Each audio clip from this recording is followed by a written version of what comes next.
Finding an impartial jury is a crucial but slow-moving process in South Georgia as 3 men stand trial accused of killing Ahmaud Arbery. For the 3rd day in a row, a large number of potential jurors admitted they already have an opinion about the men's guilt or innocence. Joe Henke talked with an experienced prosecutor about the process and why this is perhaps the most important part of this trial. Joe.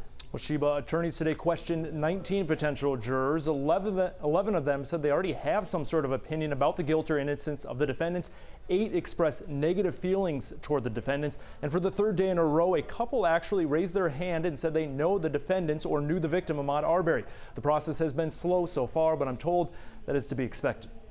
In my opinion, jury selection will be the most important part of this trial. Clint Rucker spent 30 years as a prosecutor with Fulton County in the city of Atlanta and is now a municipal court judge and criminal defense attorney. This was a nationally recognized case.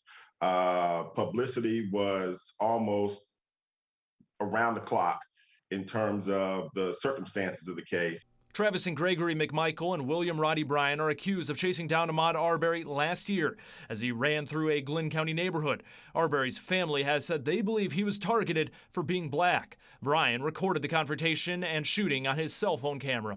Rucker says having a large number of potential jurors summoned in Glynn County who already have an opinion on this high-profile case, and even a few who know the parties involved, is to be expected. The test is whether or not that relationship, that knowledge, that exposure to publicity would impact your ability to be open-minded, objective, and fair in your evaluation of the facts and the evidence in the case. Attorneys expect this trial to perhaps last a month, and Rutgers has another challenge they are facing, especially during the ongoing pandemic, is dealing with the question of hardship and finding jurors who can stay focused for a month away from work and family.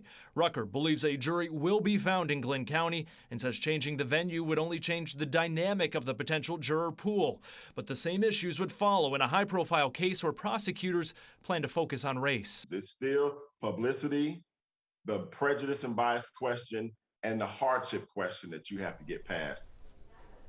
And 1,000 potential jurors were summoned for this trial. Rucker tells me he would expect at least a third of them to already have an opinion on this case. Today at the Glynn County Courthouse, one of the defense attorneys said they are working to find 64 potential jurors. They have already found 8. That group would then lead to the 12 jurors who actually hear the case.